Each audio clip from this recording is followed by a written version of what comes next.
Shalom, shalom, shalom, shalom. Que le Seigneur vous bénisse. Grande est ma joie de venir encore auprès de vous pour vous apporter la bonne nouvelle du Seigneur, parce que nous sommes le prisonnier de notre Seigneur Jésus-Christ. Un prisonnier, c'est celui qui ne fait pas sa propre volonté.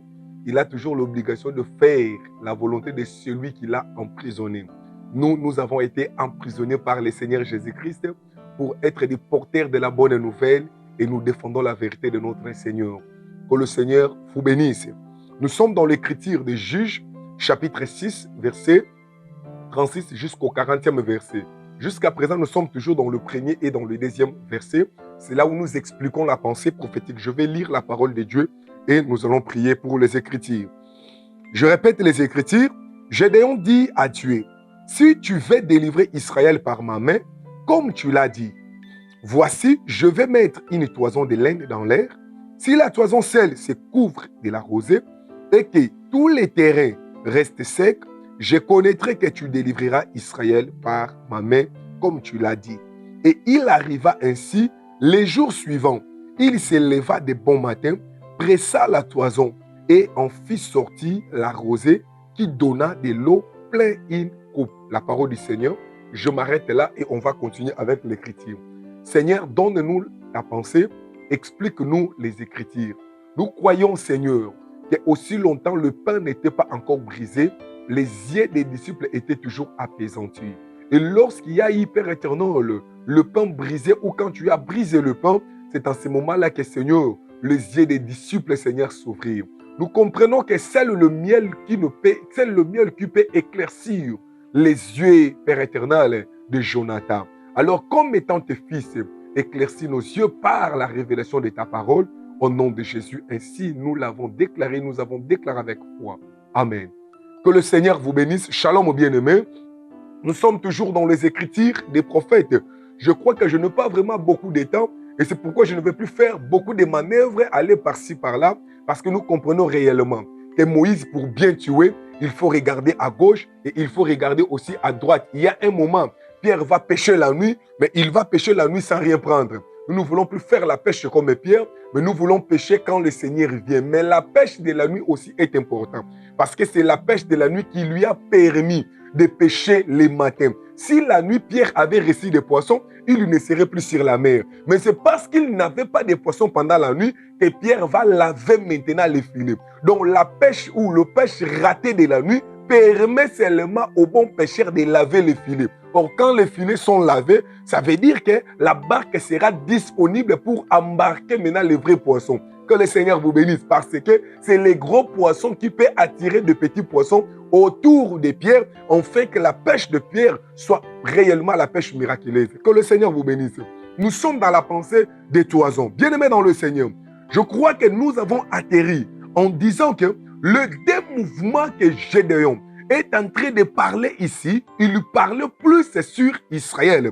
Je voudrais seulement nous faire comprendre que quand nous parlons de la délivrance, quand nous parlons du salut, les saluts dont l'Église peut parler aujourd'hui, c'était les saluts qui ne nous appartenaient pas. Dans la réalité, Jésus était venu pour les brebis perdues de la maison d'Israël. C'est pourquoi, dans les Écritures que nous venons de lire, le prophète Gédéon parle du mouvement des toisons pour la délivrance d'Israël.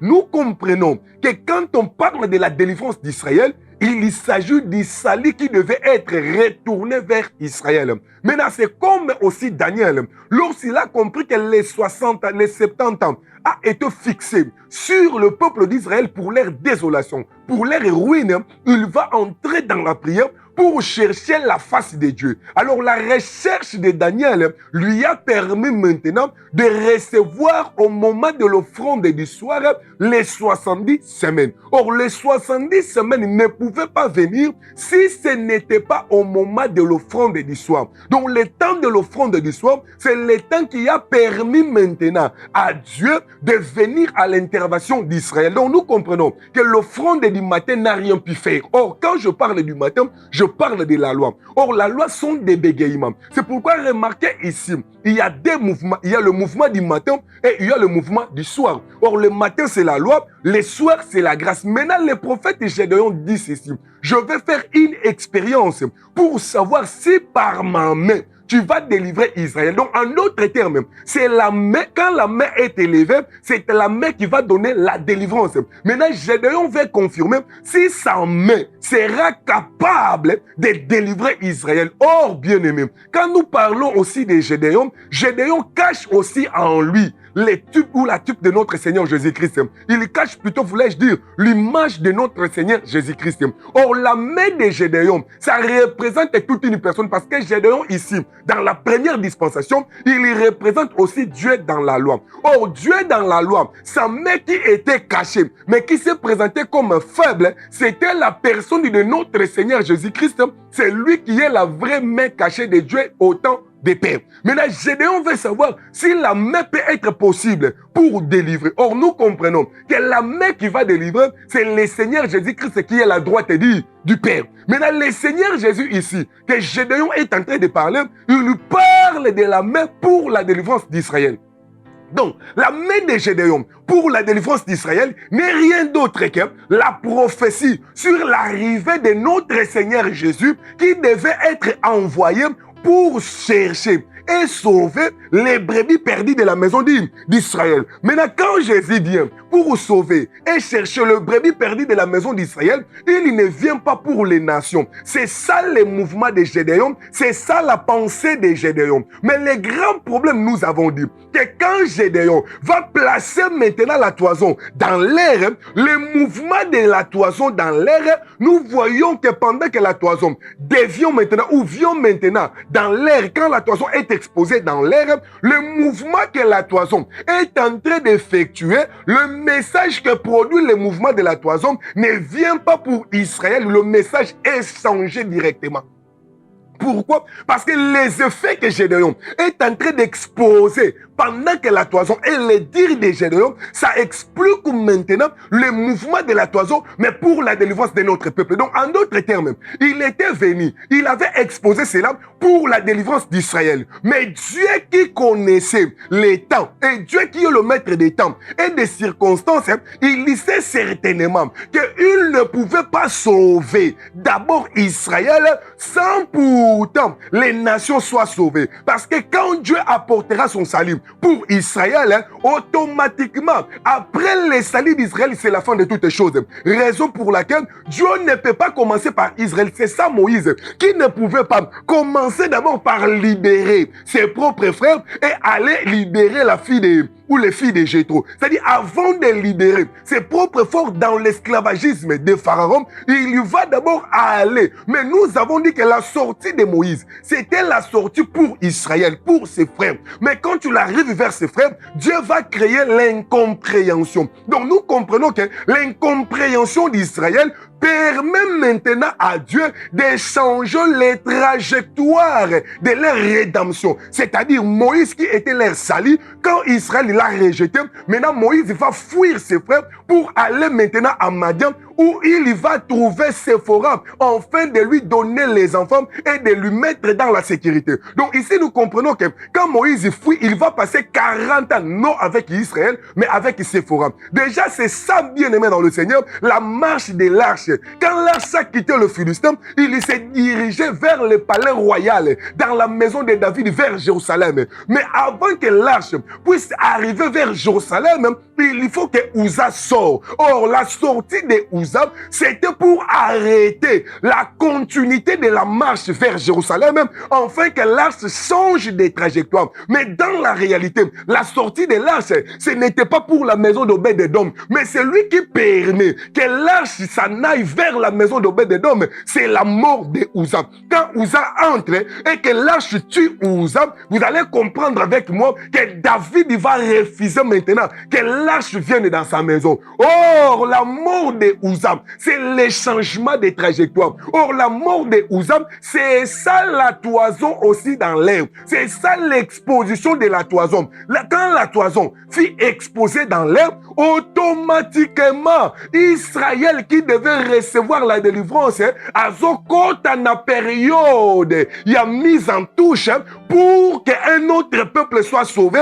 Et quand ce peuple sera sauvé, Nzamba continue marche avec Israël. Maintenant, je dis, je vais mettre la toison dans l'air. Or, quand la toison est dans l'air, qu'est-ce que Gédéon dit? Gédéon va dire ceci: si la toison elle-même se couvre de la rosée, remarquez, dans le premier mouvement de la toison, Gédéon dit si la toison elle-même se couvre de la rosée. Donc ici, quand la toison a mise en l'air, il faut que la rosée soit sur la toison. Et quand la rosée est sur la toison, on comprendra certainement que Dieu va délivrer Israël. Mais si la toison ne se couvre pas de la rosée, Israël ne sera pas sauvé. Or, nous avons dit que la toison dans l'air, c'est ça notre Seigneur Jésus-Christ.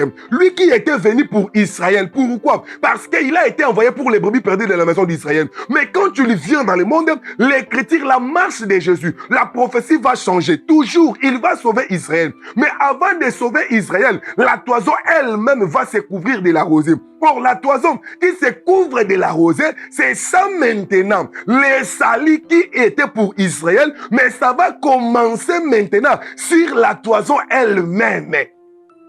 Parce que ce qui pour la première fois, la toison elle-même a poli, mais dans le deuxième mouvement, la toison va aller maintenant devenir sec pour que la terre soit la rosée. Donc le premier mouvement, c'est la terre qui est privée de la rosée. Or, quand je parle de la terre qui est privée de la rosée, la terre privée de la rosée représente Israël selon Ésaïe 62. Il dit, nul ne nommera ta terre, nul n'appellera ta terre désolation parce que vous avez la terre bénie. Mais avant que la terre d'Israël puisse recevoir la pluie, aujourd'hui Israël est une terre ikabode où il n'y a pas de pluie. C'est-à-dire lorsque la pluie a séché en Israël, c'est la veuve qui reçoit Élie. Donc nous disons ceci, les temps que nous sommes, c'est les temps où le bien-aimé, la toison seule va se couvrir de la rosée. Donc la toison seule qui se couvre de la rosée,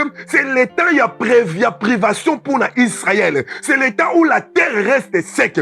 Quand la terre reste sec, ça veut dire les salis qui étaient pour leur délivrance est changé. C'est pourquoi quand Christ a zoya, nakati ya Matthieu chapitre 1, je crois, Matthieu chapitre 23, il va dire ceci: Jérusalem, Jérusalem, si tu connaissais les choses qui appartenaient à ta paix, mais elles sont cachées à tes yeux. Tu vois? Alors combien de fois ai-je voulu te rassembler comme une poule rassemble ses petits poussins, mais tu ne l'as pas voulu. Maintenant, les choses qui t'appartenaient à ta paix, et comme il y a bateau, c'est ça aussi. Jérémie chapitre 17 verset 4, il dit: tu perdras par ta faute l'héritage que je t'avais donné et je t'en servirai à tes ennemis. Donc vous allez comprendre avec moi que cette écriture s'accomplit là-bas. Les salis qui étaient pour Israël, mais lorsque la toison est mise en l'air, automatiquement, au lieu d'arroser la terre, mais la toison ne va pas arroser la terre, elle va s'arroser elle-même. Or, la toison qui va s'arroser elle-même cache aussi un langage, parce que la toison c'est le Seigneur Jésus. Maintenant, comment elle va s'arroser elle-même? Quelqu'un va me poser la question: est-ce que Yesu a mis koufela yemoko? Oui, bien aimé. Yesu akufela nanu ye moko. Soka mi kufeli ye moko te. Moya ke ndorobik sabato ezate. Pourquoi? Je prends une écriture de Matthieu 26. Les voleurs dit quoi? Les voleurs, il y avait deux voleurs à la croix avec Jésus. L'un des voleurs, il connaissait la révélation. Qu'est-ce qu'il a dit? Il va dire à Jésus: si certainement tu es le Messie. Donc ces voleurs avaient la révélation. Il dit: si tu es le Messie, sauve-toi toi-même et ensuite tu vas nous sauver. Donc les Messies, les voleurs avaient compris qu'un vrai Messie, c'est celui qui va se sauver d'abord lui-même, enfin tu vas nous sauver. C'est-à-dire, ceux qui l'iteye qui s'en nous yomorote motei, moi pe l'iteye qui sabato, exact. Yango motei ya malamu. Il faut bi kana nous yomoro l'iteye avant l'iteye qui sabato. Bato. Bien-aimés dans le Seigneur, nous avons beaucoup de prédicateurs aujourd'hui qui prêchent la parole, mais babikate. Oui, soko bikana nulite yate. Noko banorotonga baninga. Soko bikana nulite yate. Noko kokapete ko expérimenter puissance ya nzambe même dans ta vie. C'est pourquoi nous avons des prédicateurs aujourd'hui pour na bango. Tout ce qui peut se faire en bien, ce n'est que la magie.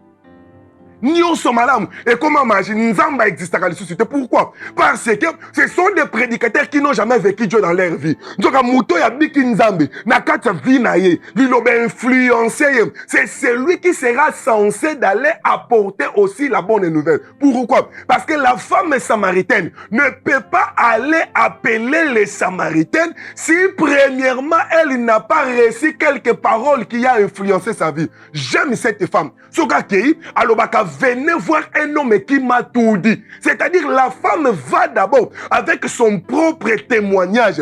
Un vrai prédicateur, un vrai ministre de l'évangile, c'est celui qui va aller annoncer la bonne nouvelle comme son propre témoignage. Donc ça veut dire c'est celui qui a les signes de la bonne nouvelle dans sa vie. Si vous n'avez pas les signes de la repentance, les signes, les fruits de la repentance, vous serez incapable de produire aussi le message de la repentance pour les autres. Il dit, si la toison elle-même se couvre de la rosée, tu vois. Donc, c'est-à-dire dans le premier mouvement, on voit la rosée, mais sur la toison. Or, le voleur va dire à Jésus, si tu es le Christ, sauve-toi toi-même, ensuite tu vas nous sauver. Donc, nous comprenons que le langage de ces voleurs, c'est ça la présentation du prophète Gédéon. La toison elle-même va se couvrir de la rosée. Oh, ça veut dire quoi? Ça veut dire que Jésus, dans sa première venue, il était venu d'abord pour sauver son propre corps. C'est ça la toison qui se couvre de la rosée. Donc la toison qui se couvre de la rosée, c'est la mort de Jésus à la croix. D'abord non pour Israël, mais il va mourir maintenant pour son propre corps. C'est ça Matthieu 26, verset 40 jusqu'à là, au 48. C'est ça les trois pas de Jésus. Lorsqu'Atikali n'a disciple, pendant que les disciples, 12 disciples, et que Judas Abimi a qu'à vendre Jésus. Pendant que Judas Zokende, Christ va rester avec les 11 disciples. Maintenant avec les 11 disciples le soir, Azo Zoba pour bakende maintenant dans le jardin de Gethsemane pour aller prier. Maintenant, lorsqu'ils vont aller avec les 11 disciples, à sa première pape, à deux bisabango nyo soba tika la wana. À fandisi bango, tango a fandisi bango, à zo Pierre, Jean et Jacques, à tie deuxième pape. Na deuxième pape, na première pape, à fandisi 11 disciples, à tie ki 8 sika wana. Na deuxième pape, parce qu'ils étaient 11. Na deuxième pape, à zo 3 oya kena bango, à bisi bango restez ici. Na troisième pape, à zo kende ye moko remarqué. Na première pape, il a laissé 8 disciples. Au deuxième pape, il a laissé 3 disciples. Et au troisième pape, Azo Keneye Moko. Or, toutes ces choses, ça nous explique les salis que Dieu avait prévus dans le monde. Or, le premier pape où Jésus va laisser les 8 disciples, c'était la vérification du salut au temps de Noé. Donc, c'était au temps de Noé que 8 personnes étaient sauvées. Maintenant, le deuxième pape, c'est la vérification du salut au temps de l'autre. Or, au temps de l'autre, c'était 3 personnes qui furent sauvées. Maintenant, le troisième pape, c'est ça le temps des fils. Or, le temps des fils, c'est le temps où la toison seule se couvre de la rosée. Maintenant, au temps des fils, Jésus ne va pas avec beaucoup de personnes, il y va seul. Donc, ça veut dire que le temps des fils, le salut, c'est pour le corps. Or, quand je parle du corps, le corps, c'est quoi? C'est 1 Corinthiens et Romains, le corps c'est l'église. Parce que la Bible dit, l'église est le corps du Seigneur. L'église est le corps de Christ. Éphésiens aussi a confirmé en haut. Dans le chapitre 5, 23 qui nous lancé. Alors, Marie, aimez vos femmes comme Christ a aimé l'église, qui est son propre corps. Donc, l'église est le propre corps. Donc, ça veut dire, quand la toison seule se couvre de la rosée, ça explique le temps où la grâce, la parole, parole est encore dans l'église. Parce que Jésus qui est la toison, la rosée qui est la parole et les salis, nakati ya toison, ça présente seulement les temps où la grâce est dans l'église. Donc ça veut dire, la sali était pour Israël, mais quand Jésus monte à la croix, il y va se sauver lui-même. Se sauver lui-même, ça veut dire, c'est les salis de l'église. Parce que lui-même, son corps, c'est ça l'église. Que le Seigneur vous bénisse. Bien-aimé dans le Seigneur. Donc la mort de Jésus à la croix, pour la première fois, il est mort à la croix, non pour Israël, mais il va mourir d'abord pour sauver son propre corps. Or, son propre corps, c'est ça l'église. C'est pourquoi j'aime cette écriture. Je vais prendre une écriture qui va nous témoigner cela. Que le Seigneur vous bénisse. Que le Seigneur vous bénisse, bien-aimé dans le Seigneur. J'aime les écritures des prophètes parce que ce sont des bégayements. Bible les le baboye. Plusieurs. Matthieu chapitre 19, verset 30. Il dit plusieurs des premiers seront les derniers et plusieurs des derniers seront les premiers. Alors, les premiers seront les derniers et plusieurs des derniers seront les premiers. Or, qui sont les premiers? Les premiers étaient Israël. J'ai été envoyé pour les brebis perdues de la maison d'Israël. Ce sont eux qui étaient les premiers. Mais l'Écriture, il dit, plusieurs des premiers seront les derniers. Maintenant, il y devient les derniers comment? Il y devient les derniers dans le processus d'Israël. Parce que si Jésus sauve d'abord Israël et venir sauver l'Église après, le calendrier prophétique sera tenu en échec. Parce que selon le calendrier prophétique, il devrait aller sauver la fille de Jaïrus.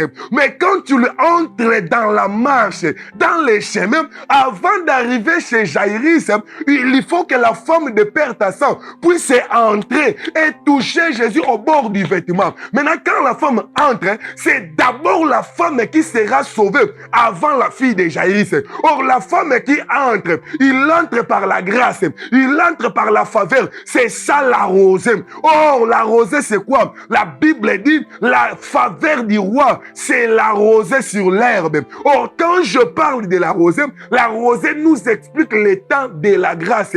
Or, quand la toison est exposée dans l'air, c'est ça Jésus qui devait être pressé à la croix, afin que la chair ou la toison a dans la couverte de la rosée. Or, la toison couverte de la rosée, c'est l'église qui devait être sauvée par la mort de Jésus à la croix. Que le Seigneur vous bénisse. La mort de Jésus à la croix. Lui, il était venu mourir pour Israël. C'est ça Moïse qui va fuir pour Israël. Mais quand tu lui fuis, au lieu d'abord de sauver Batoya Kimeli, mais il va sauver la famille de Jétro. J'aime Jésus et j'aime Dieu. C'est ce que l'apôtre appelle le mystère caché de tous les temps. Le mystère caché de tous les temps, c'est ce que les païens aussi étaient co-héritiers, étaient des co-héritiers de Christ. C'est-à-dire Dieu devrait d'abord sauver les païens avant d'aller sauver Israël. L'arche devait d'abord entrer dans la maison d'Obed-Edom avant d'aller se retrouver dans le palais de David ou en Jérusalem. Maintenant, quand l'arche entre là-bas, automatiquement, les trajectoires d'Israël vont changer. C'est ça le premier mouvement. Il y a toison dans l'air. C'est ça le premier mouvement du toison dans l'air. Il dit, si la toison se couvre de la rosée. Maintenant, ici, bateau bazobi kalibosé comme banani. Oh, j'aime ça. Matthieu chapitre 21, verset 31, lequel il était a fait la volonté du Père. Il lui répondit, les premiers. Et Jésus leur répondit, je vous l'ai dit en vérité, les publicains et les prostituées vous dévanceront dans le royaume de Dieu. Vous remarquez, ici les prostituées et les publicains, qui sont l'image des nations, ils étaient disqualifiés, ils étaient des derniers. Mais Jésus va dire que le publicain et les prostituées vous dévanceront. Donc ça veut dire Israël qui devait entrer le premier dans le royaume de Dieu à cause du mystère caché de tous les temps. Israël il devient maintenant les derniers et nous l'église nous devenons les premiers. C'est par là que nous disons que la mort de Jésus à la croix c'était réellement pour Israël. Mais quand tu l'es monté à la croix, Dieu a changé les trajectoires. Israël il devient maintenant les derniers à être sauvés. Maintenant l'église il devient la première à être sauvée. Donc le mouvement du toison dans l'herbe, c'est d'abord pour sauver l'église. Bien qui lui parlait. Je dis parler de la délivrance d'Israël. C'est ça Jésus qui a été envoyé pour les brebis perdues de la maison d'Israël. Mais quand tu arrives sur scène, il ne va pas sauver Israël. C'est ça aussi, bien-aimé. Jacob, lui, il était venu dans le mariage. Il était venu dans la maison de Laban. C'était pour Rachel. Mais lorsqu'il entre dans la maison, le père va lui donner Léa. Attention, dans le langage prophétique, il y a un moment, Léa devient aussi l'image de l'église. Rachel devient aussi l'image d'Israël. C'est la logique de la prophétie. Que le Seigneur vous bénisse. Donc ici, Rachel comme étant la première fille, la première femme, représente aussi l'image d'Israël. Et Léa comme la deuxième femme, elle représente aussi l'image de l'église. Mais maintenant, on peut comprendre que le mariage au bandana nous naïe, et bon, on reçoit que ça n'a Rachel, que Jésus était venu pour ses frères. Mais lorsqu'il monte à la croix, les salis et l'ongwe pas à frère et combien pas n'abisso. Pourquoi? Parce que d'après la prophétie, nous, on devait être sauvés avant